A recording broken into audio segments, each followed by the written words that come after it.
가요계에 잘 알려진 속설이 하나 있는데요. 가수들이 자기 노래 제목 따라간다고 하는 속설이 바로 그것입니다.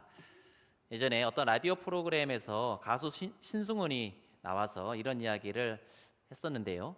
워낙 많은 히트곡을 보유하고 있는 신승훈인지라 그 중에서도 가장 유명한 노래가 많이 있습니다만 그 중에서도 가장 유명한 노래가 뭐냐면 보이지 않는 사랑이라고 하는 노래가 가장 유명한 노래입니다.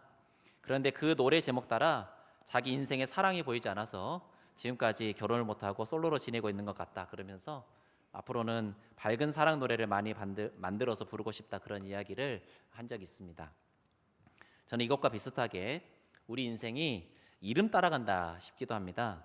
제가 인터넷 서핑을 하다 우연히 보게 된 이름들 중에 재밌게 봤던 이름이 있었는데요. 박양념이라고 하는 분이 계셨습니다. 여러분 이분의 직업이 뭔지 아십니까? 영양사셔, 영양사. 정말 이름값 하시는 분이시다 생각하면서 혼자 웃었던 기억이 납니다. 잘 아시는 대로 제 이름은 오인성입니다.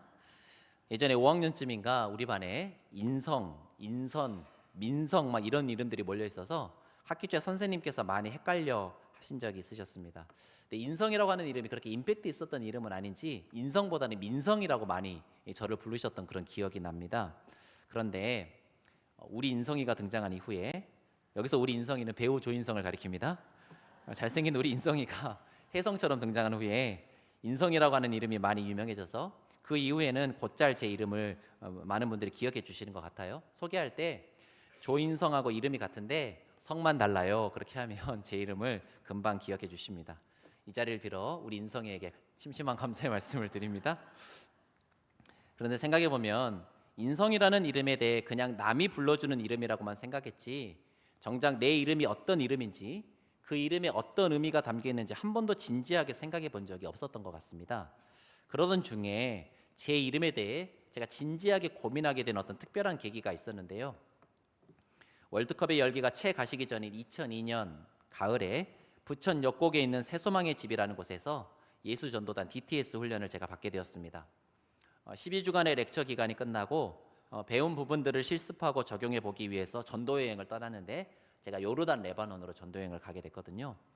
레바논에 갔을 때 숙소가 마땅치 않았던 우리 팀을 위해서 한 에티오피아 자매님이 자기 집을 오픈해 주셔서 거기서 하룻밤을 묵게 되었습니다.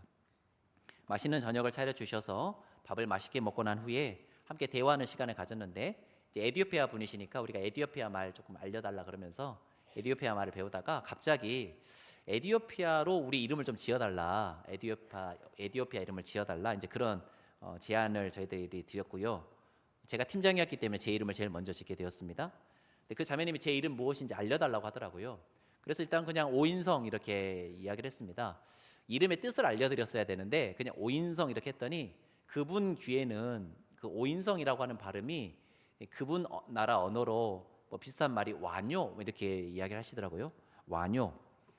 와뇨라고 하시길래 제가 이름의 뜻이 무엇이냐 물어봤더니 수영하다, 헤엄치다 뭐 이런 뜻이랍니다. 와뇨라고 하는 뜻이. 그런데 이 완료라고 하는 이름은 이름으로는 쓰이지 않는데요. 그냥 동사지 이름으로 쓰이지 않는 이름을 저한테 붙여주셨어요. 저 옆에 있는 형제에게는 다윗이라고 하는 아주 멋진 이름을 붙여주시더니 저에게는 완료라고 하는 이름으로 쓸 수 없는 이름을 붙여주셔서 제가 약간 속상해졌습니다. 이게 말이죠. 속상하니까 그 이름이 더 자꾸 생각나는 겁니다. 그런 거 있지 않습니까? 생각하지 말아야지 그러면 더 생각나는 거예요. 근데 자꾸 수영하다라는 뜻을 가진 완료라고 하는 이름을 생각하다 보니 물과 관련된 성경의 인물이 한 명이 떠올랐습니다. 여러분 물에서 건짐을 받은 자 누굽니까? 모세가 생각. 안 그래도 제가 그 전도여행 기간 중에 또 제가 DTS 훈련을 받는 중에 모세를 제가 상당히 많이 묵상을 했었는데 모세가 이제 떠올랐어요. 그러면서 생각났던 말씀이 오늘 우리가 읽었던 본문의 3절 말씀, 민수기 12장 3절 말씀이 떠올랐습니다. 이 사람 모세는 온유함이 지면의 모든 사람보다 더하더라. 여러분 제 이름을 한자로 쓰면 어질인에 이룰 성자를 씁니다. 풀어서 말해보면 어짐을 이루다 또는 어짐을 이루어라 정도의 뜻이 될 것 같습니다. 어질다라고 하는 말이 무슨 말인지 제가 우리말 사전을 찾아봤더니요. 마음이 너그럽고 착하다, 부드럽고 온화하다 이런 뜻을 가지고 있었습니다. 뭐 어질다라고 하는 말이 이제 그런 뜻인데, 이제 저는 성경을 연구하고 가르치는 걸 업으로 하는 사람이니까 성경에서는 이 어질다라고 하는 말이 어떤 단어로 바꿔서 쓸 수 있을까? 성경에는 어질다라는 말이 나오진 않거든요.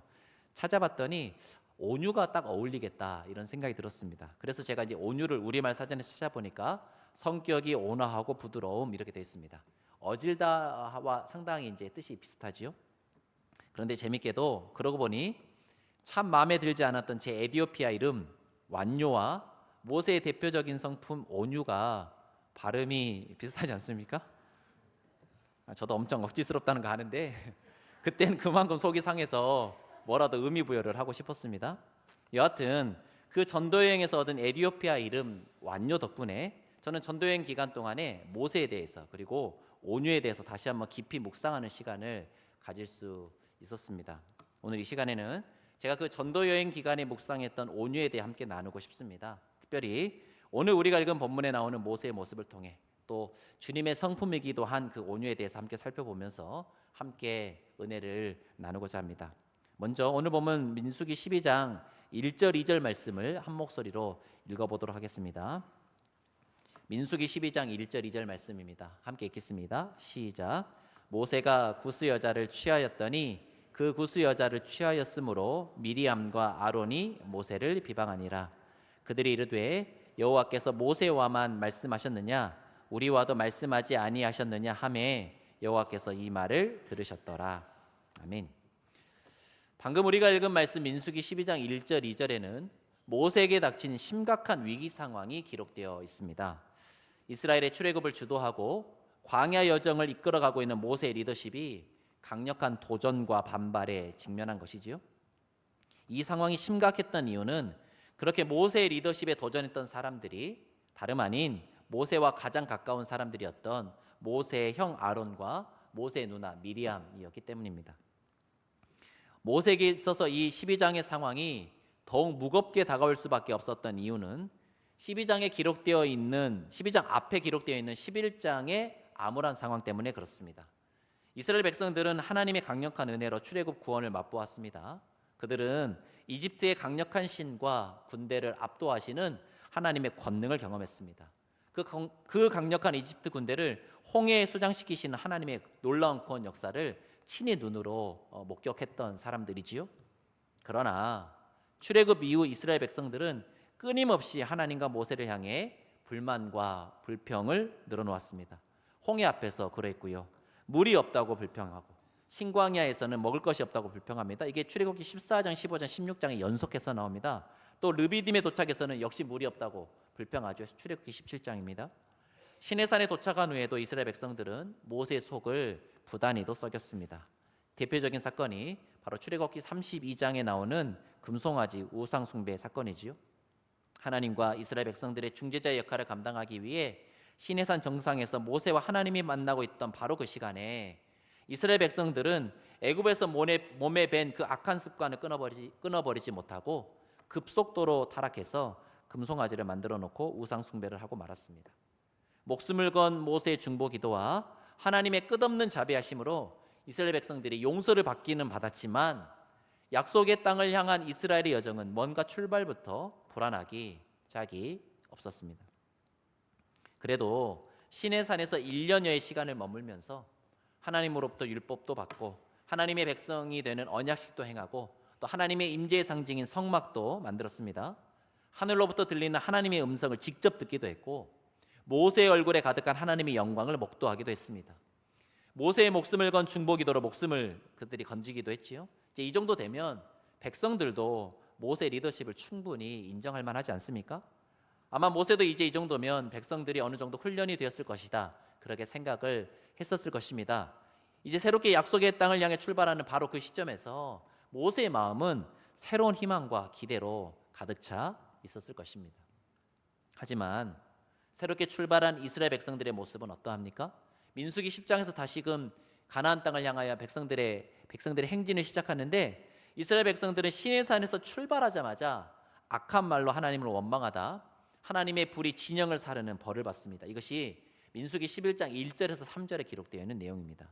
그것도 모자라서 먹을 것에 대한 탐욕으로 인해 하나님의 진노를 사서 많은 백성이 떼죽음을 당하는 비참한 일도 일어났습니다. 이것이 민수기 11장 4절에서부터 35절에 기록되어 있죠. 오죽했으면 그 지명을 기브로 탔다와 탐욕의 무덤이다 그렇게 불렀겠습니까? 여러분, 그러니 오늘 본문 민수기 12장 바로 직전에 기록되어 있는 민수기 11장의 장면을 색깔로 표현하려고 한다면 암울한 회색빛이라 그렇게 말씀드릴 수 있을 것 같습니다.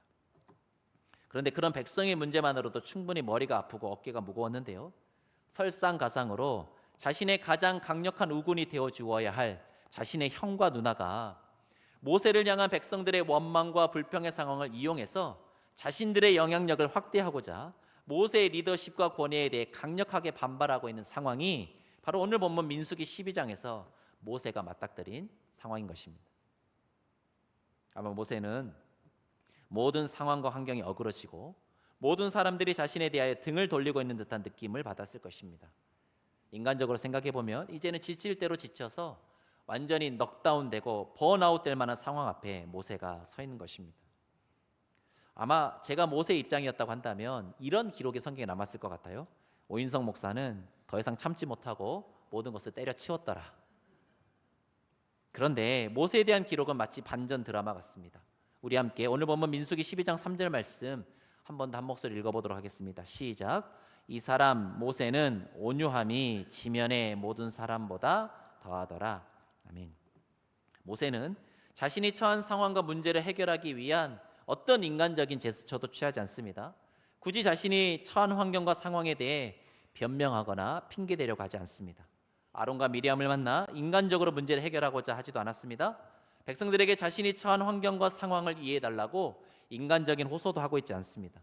물론 그들에게 분노를 바라지도 않고 그들을 질책하거나 징벌하지도 않습니다. 그런데 그 문제에 대해 누가 개입하시느냐? 하나님이 개입하십니다.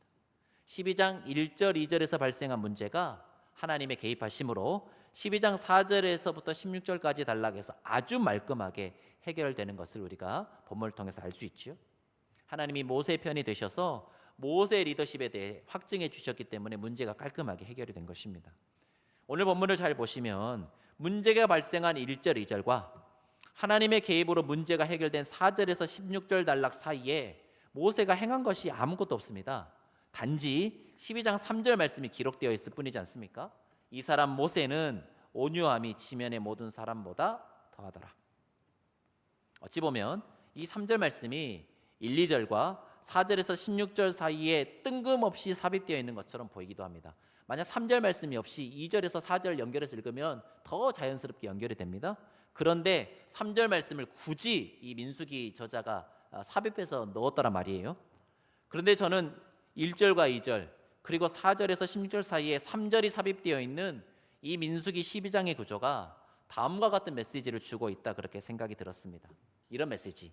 모든 상황과 환경이 막힌 것 같고 모든 사람이 자신에게 등을 돌린 것 같은 참으로 막막한 상황과 문제를 풀 수 있는 유일한 키, 유일한 열쇠가 바로 온유함이다 라고 하는 메시지로 저는 들렸습니다. 모세의 온유함은 자신이 처한 상황과 문제에 대한 하나님의 개입을 가져왔습니다. 저는 거기에 모세의 리더십, 모세의 능력의 비밀이 있다고 생각합니다. 모세는 앞뒤 좌우 사방이 막혀 출구가 보이지 않는 상황에서 유일하게 뚫려있는 하늘을 바라보았습니다. 모세는 자신의 인간적인 힘이나 지혜를 의지하지 않았고 사람들도 의지하지 않았습니다. 모세는 오로지 그 상황의 주인 되시고 주관자 되시는 하나님 한 분만 바라고 의지했던 것입니다. 이스라엘 백성들을 데리고 출애굽한 이후 모세의 삶은 끊임없는 위기의 연속이었습니다. 광야라는 환경적인 요인에서 오는 어려움도 어려움이었지만 그 힘들고 어려운 상황 속에서 끊임없이 모세를 향하여 불평과 불만을 터뜨리며 끊임없이 반역하려는 백성들 앞에 목숨의 위협을 느낀 적이 한두 번이 아니었습니다. 틈만 나면 돌을 들어서 모세 치려고 했거든요. 그 위기의 순간에 모세가 한 일이 무엇입니까? 여러분, 출애굽기부터 시작해서 민수기까지 쭉 모세가 걸어왔던 삶을 보십시오. 그 위기의 순간에 모세가 했다고 기록되는 게 딱 한 가지가 있는데 무엇이냐? 바로 하나님 앞에 엎드리는 것이었습니다. 자신의 힘으로 어찌할 수 없는 상황 속에서 모세는 온전히 하나님 한 분만 바라고 하나님 한 분만 신뢰하고 하나님 한 분만 의지했던 것입니다. 성경은 이러한 모세에 대해 지면의 어떠한 사람보다 온유한 사람이었다, 그렇게 이야기하고 있지요. 비록 모세는 연약하고 모세의 능력은 부족했지만 오직 하나님만 바라고 의지했던 이 모세의 온유함이 크고 능하신 하나님의 능력을 움직이고 하나님의 개입을 가져오는 지렛대가 되었던 것입니다. 여러분, 지렛대 써보셔서 아시지 않습니까? 내 힘이 작은데 내 작은 힘을 아주 큰 힘으로 바꾸어서 큰 능력을 발휘하도록 만들어주는 게 지렛대인데요, 하나님의 그 크신 능력을 덧입게 하는 그 지렛대가 무엇입니까? 바로 온유함이라는 것입니다. 우리 옆 사람과 이렇게 인사하겠습니다. 온유는 하나님 능력의 지렛대입니다. 이렇게 인사해 볼까요? 여러분, 굳이 여러분에게 이거 말씀을 나누라고 한 것은 오늘 설교 제목이기 때문에 그렇습니다. 온유, 하나님의 능력의 지렛대가 오늘 설교 제목이지요. 우리 다시 한번 옆 사람에게 이렇게 인사해 보겠습니다. 사방이 막혀 있다면 하늘을 바라봅시다. 이렇게 인사해 볼까요? 온유란 무엇이냐면 사방이 막혀 있을 때 하늘을 바라볼 줄 아는 능력, 그것이 바로 온유인 것입니다. 우리는 지금까지 민수기 12장에 나오는 모세의 모습을 통해서 온유가 무엇인지를 살펴보았습니다.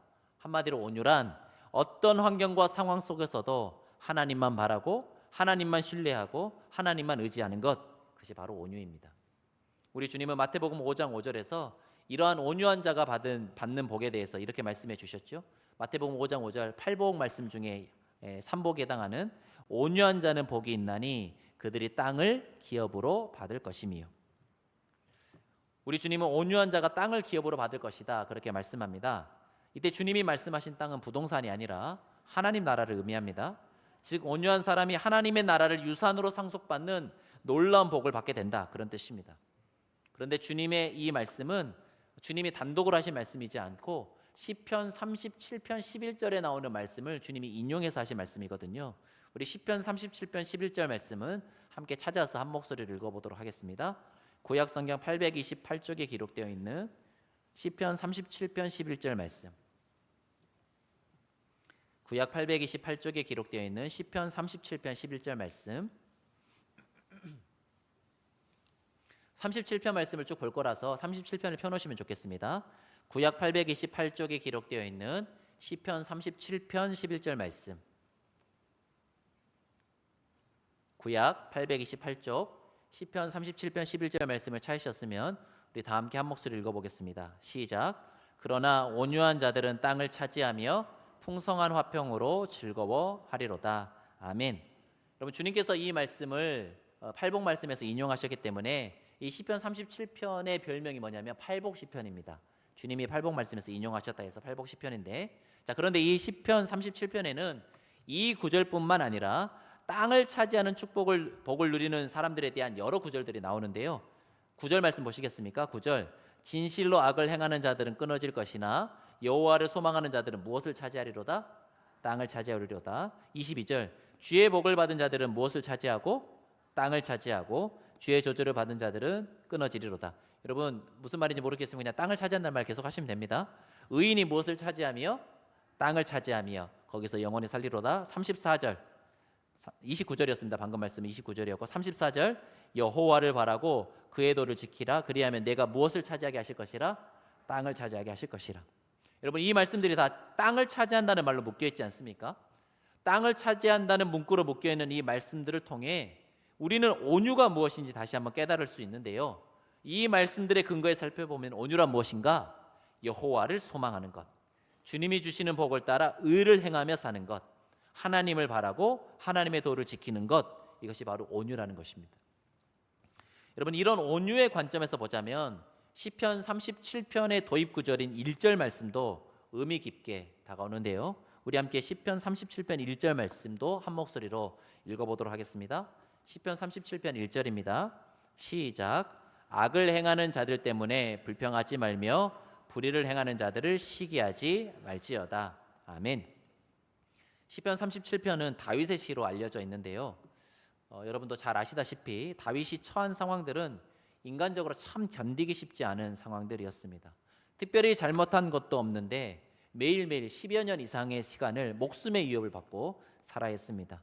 자신은 이스라엘 나라를 구하기 위해서 자신의 목숨 던진 것밖에 없는데 불의를 행하는 사울왕 자신은 이렇게 쫓김을 당하고 목숨의 위협을 당하고 있는데 오히려 악을 행하고 불의를 행하는 사울 왕과 그 무리들은 잘 나가는 것처럼 보이더란 말이죠. 악인이 승승하는 것, 승승장구하는 것 같고 불의와 거짓이 승리하는 것처럼 보이더라, 그런 말입니다. 그러나 그런 암울하고 암담한 상황 속에서 시편 37편의 저자인 다윗은 다음과 같이 고백합니다. 시편 37편 말씀 쭉 보시면서 설교 따라오시면 좋겠습니다. 1절, 악을 행하는 자들의 형통함이 영원할 것처럼 보이지만 거기에 마음이 흔들리지 말아라. 2절, 그들은 풀과 같이 푸른 채소같이 금방 배임을 당하고 쇠잔해질 것이다. 3절, 너를 둘러싸고 있는 상황과 환경이 아무리 어렵게 보인다 할지라도 결코 낙심하거나 실망하지 말아라. 그 모든 상황을 주관하시는 분은 하나님이시기 때문이다. 따라서 내가 할 일은 한 가지다. 그것은 바로 여호와를 의뢰하고 선을 행하는 것, 그것이 내가 할 일이다. 4절, 동일하게 하나님을 바라고 의지하면서 해야 될 것이 있는데 우리 마음의 소원을 이루어 주시는 하나님을 기뻐하며 5절, 그에게 너의 길을 맡기는 것, 그것이 내가 할 일이라는 거죠. 쭉 지나오셔서 23절로 가보시겠습니다. 23절, 하나님은 너의 걸음을 정하시고 내가 걸어가는 그 선한 길을 기뻐하신다. 24절, 때로는 넘어지기도 하겠지만 결코 너는 아주 엎드러지지 않을 것이다. 왜냐하면 하나님께서 그의 강하신 팔로 너를 붙드실 것이기 때문이다. 사랑하는 성도 여러분, 성경에서 말하고 있는 온유란 무엇입니까? 우리가 처한 환경과 상황을 온전히 주관하신 하나님께 그 모든 것을 맡겨드리는 것. 어렵고 힘든 일이 닥쳤을 때 주님의 섭리와 인도하심을 신뢰하고 그 상황 가운데 담긴 하나님의 뜻을 믿음으로 구하는 것. 때로는 내가 걸어가는 그 길, 주님 붙들고 걸어가는 그 길이 세상에서 손해보는 것 같은 느낌이 든다 할지라도 하나님께서 갚아주시고 보상해 주실 것을 바라보며 묵묵히 그 길을 신실히 걸어가는 것. 한마디로 하나님께서 내 삶의 주인 되심을 철저히 인정하며 하나님을 바라고 의지하는 것, 그것이 바로 성경이 말하고 있는 온유인 것입니다. 우리 한번 옆 사람과 더 이렇게 인사해 보도록 하겠습니다. 옆 사람 얼굴 보시면서 이렇게 인사해 볼까요? 얼굴만 봬도 참 온유한 분 같으십니다. 이렇게 인사해 볼까요? 딱 봐도 온유라고 써 있죠, 얼굴에. 우리 한 번 더 이렇게 인사하겠습니다. 하나님이 알아주시고 갚아주실 것입니다. 이렇게 인사해 볼까요? 네, 우리 마지막으로 이렇게 인사하겠습니다. 그러니 하나님만 바라고 의지하며 살아갑시다. 이렇게 인사해 볼까요?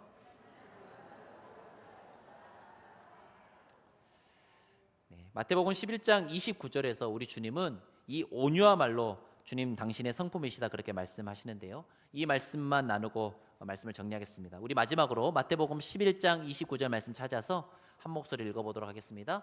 신약성경 17쪽에 기록되어 있는 마태복음 11장 29절 말씀. 신약성경 17쪽에 기록되어 있는 마태복음 11장 29절 말씀.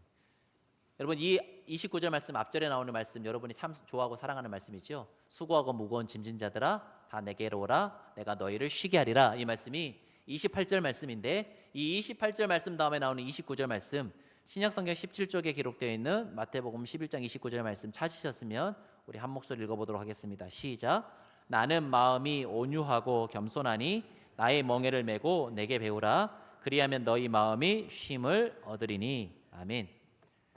예수님은 우리가 예수님의 멍에를 메고 예수님께 배우면 우리의 마음에 쉼을 얻게 될 것이다 그렇게 말씀하십니다. 여러분, 우리가 예수님께 배워야 할 것이 그렇다면 무엇이라는 말입니까?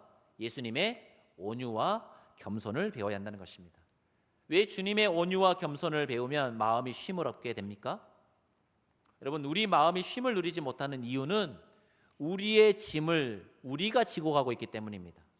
여전히 자신이 자기 인생의 주인이 되어서 살아가기 때문에 우리 마음에 쉼을 못 얻는 것입니다.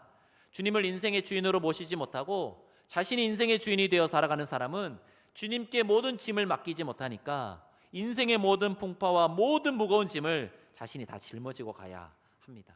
그러니 쉼을 누리지 못하는 것이죠. 여러분, 하나님의 나라를 상속받는 복을 누리는 온유한 사람들은 인생의 주인이 자기 자신에서 하나님으로 바뀐 사람들입니다.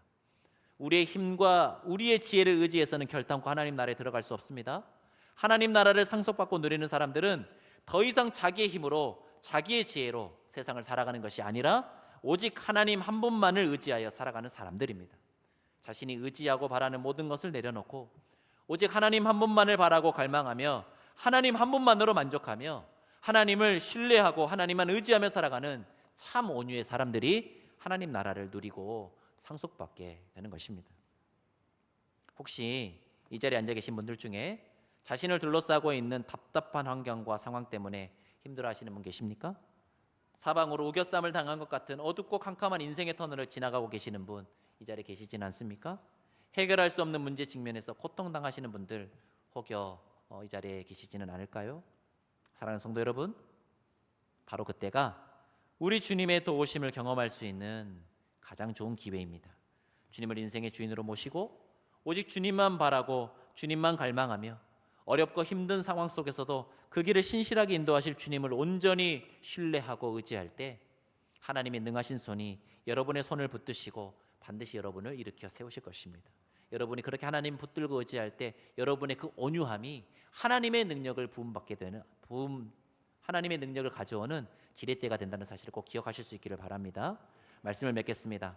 사방이 막힌 것 같은 암담한 상황 속에서도 온전히 하나님 한 분만 바라며 나아갔던 모세처럼, 악인들의 형통함이 승승장구할 것 같던 부조리한 환경 속에서도 모든 환경과 상황을 주관하고 계시는 하나님을 의지하고 믿음의 길을 걸어갔던 다윗처럼, 그리고 온유와 겸손의 화신이셨던 예수님처럼 어떤 환경과 상황 속에서도 오직 하나님만 바라고 하나님만 신뢰하고 하나님만 의지하는 참 온유의 사람들이 되셔서 마음의 평안과 쉼을 얻고 어떤 형편과 상황 속에서도 늘 주님을 찬양하며 하나님의 능력을 덧입어 참된 승리를 맛보고 누리며 살아가시는 귀하고 복된 한강교회 모든 성도님들 다 되시기를 주님의 이름으로 간절히 축원합니다.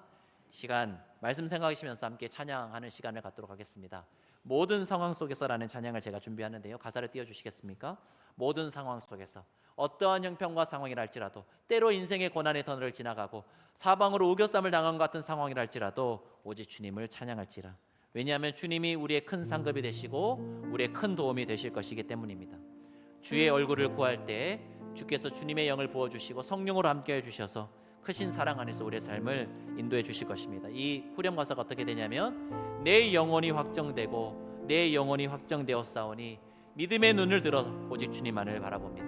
여러분, 이것이 온유라고 하는 사실을 기억해 주시길 바랍니다. 어떤 환경 속에서도 믿음의 눈 들어 주님을 바라보며 그 마음을 확정하여 주님만 바라보고 주님의 뒤를 따라 걸어가는 것, 그것이 온유라는 사실을 기억하시면서 우리 함께 찬양하도록 하겠습니다. 모든 상황 속에서 주를 찬양할지라 가사 생각하시고 말씀 묵상하시면서 함께 찬양하겠습니다. 모든 상황 속에서, 모든 상황 속에서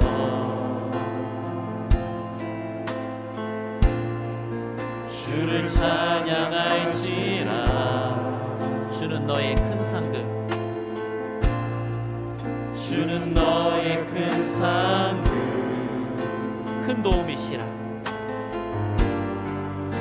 큰 도움이시라. 주의 얼굴 구할 때, 주의 얼굴 구할 때 주의 영을 부으사, 주의 영을 부으사. 크신 사랑 안에서, 크신 사랑 안에서 오직 주님만을 보게 하여 주옵소서. 주를 보게 하소서. 우리 믿음의 고백을 올려드립시다. 내 영혼이 확정되고, 내 영혼이 확정되고 확정되어 싸우니 믿음의 눈 들어 주를 바라옵니다. 내 영혼이 확정되고 확정되어 싸우니 믿음의 눈 들어 주를 바라옵니다. 우리 한 번 더 찬양하며 나갑시다. 모든 상황 속에서, 모든 상황 속에서 주를 찬양할지라, 주를 찬양할지라.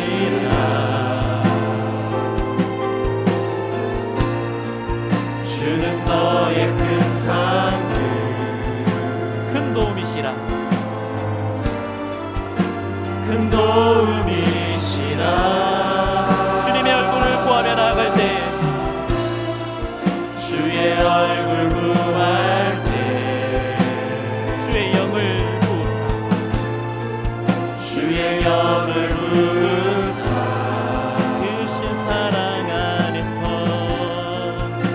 주신 사랑 안에서 우리의 눈을 들어 주를 바라봅시다. 주를 보게 하소서.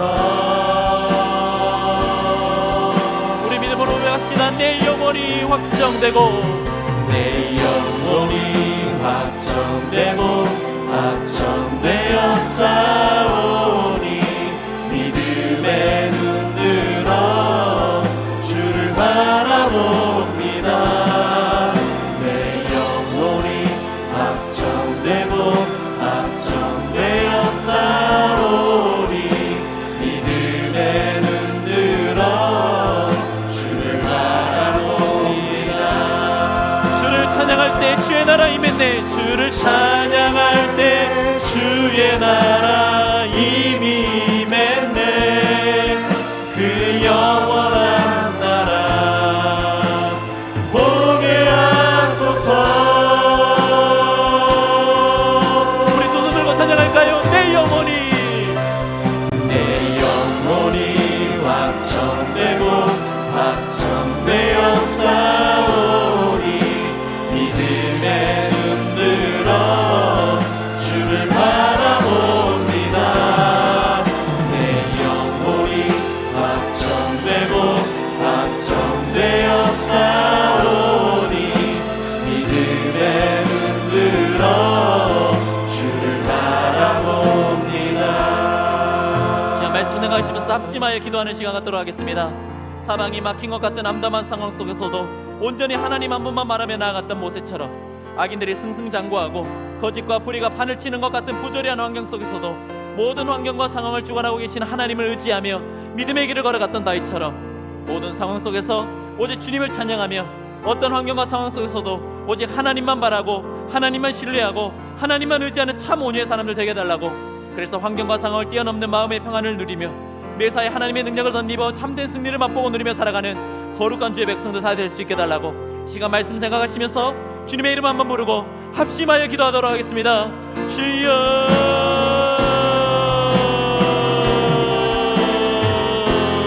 하나님, 오늘 본문을 통하여 하나님 사방이 막힌 것 같은 암담한 상황에 직면해서도 오직 하나님 한 번만 바라며 의지하며 나갔던 온유한 모세, 하나님 그 온유한 모세의 온유함이 하나님의 능력의 개입을 가져오고 하나님의 문제 해결을 가져오고 하나님의 능력을 덧입는 치를 때가 되었음을 하나님 우리가 말씀을 통하여 살펴보았습니다. 하나님 악인들이 승승장구하며 거짓과 불의가 판을 치는 것 같은 하나님 그런 환경 속에서도 오직 하나님만을 의지하며 하나님을 찬양하며 하나님만 붙들고 나아갔던 다윗을 통해 하나님의 나라가 이 땅 가운데 아름답게 이루어져 갔음을 하나님 우리가 말씀을 통하여 알고 있습니다. 하나님 그런 온유한 사람들이 되기를 원합니다.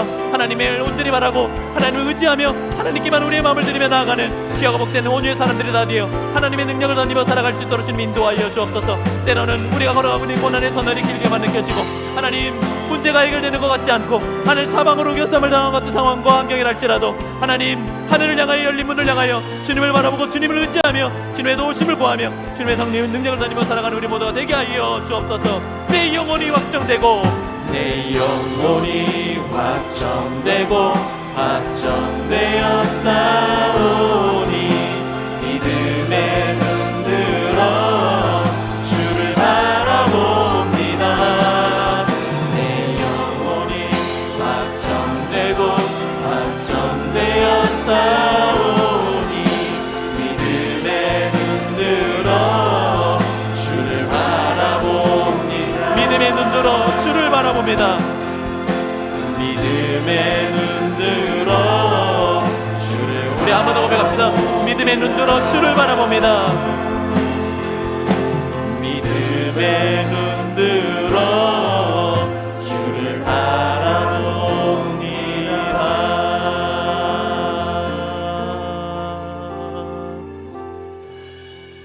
사랑과 자비가 풍성하신 하나님, 민수기 12장에 모세가 그랬던 것처럼 시편 37편에 다윗이 직면했던 것처럼 때로 우리 인생 앞에 도저히 우리 힘으로 넘어갈 수 없는 듯한 큰 산을 만날 때가 있습니다. 사방이 막힌 것 같은 답답한 상황에 놓여서 아무것도 할 수 없는 하나님 무기력한 상황에 처할 때도 있습니다. 이 막막하고 답답한 상황을 해결할 길이 없기에 천부의 의지 없어서 손들고 주님의 십자가 앞에 나왔습니다. 전능하신 하나님, 이 시간 간절히 올려드리는 우리의 기도를 들으시고 이 수렁에서 우리를 건져 주옵소서.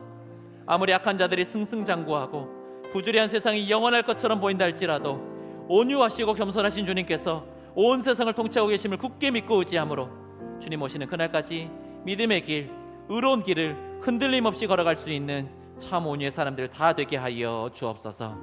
감사와 찬양을 드리며 이제는 온유하시고 겸손하셔서 우리의 참 구원자가 되신 우리 주 예수 그리스도의 은혜와 아버지 하나님의 다음 없으신 사랑하심과 성령님의 감동 감화 위로 교통하심이 사방이 막힌 것 같은 답답한 상황 속에서도 오직 하나님만 바라고 하나님만 신뢰하고 하나님만 의지하는 참 온유의 사람들 되어 위로부터 부어주시는 하늘의 능력 덧입어 늘 승리하며 살아갈 것을 다짐하는 사랑하는 한강교회 모든 성도님들 머리 위에 그들의 가정과 일터 위에 주님이 핏값 주고 사신 귀하고 복된 한강교회 위에 그리고 이 나라와 이 민족 위에 이제로부터 영원까지 함께 하시길 간절히 축원하옵나이다. 아멘. 아멘.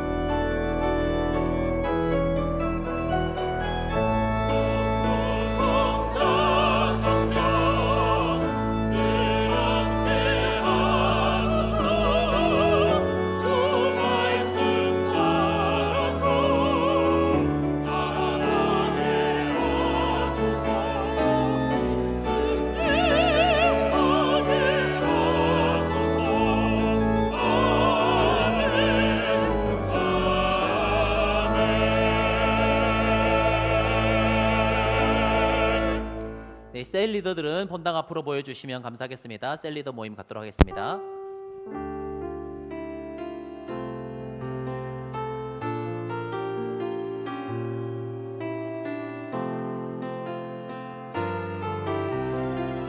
날 부르실 때 내 생각보다 크고 날 향한 계획 나의 지혜로 측량 못하나 가장 좋은 길로 가장 완전한 길로 오늘도 날 이끄심이 날 부르신 뜻 내 생각보다 크고 날 향한 계획 나의 지혜로 측량 못하나 가장 좋은 길로 가장 완전한 길로 오늘도 날 이끄심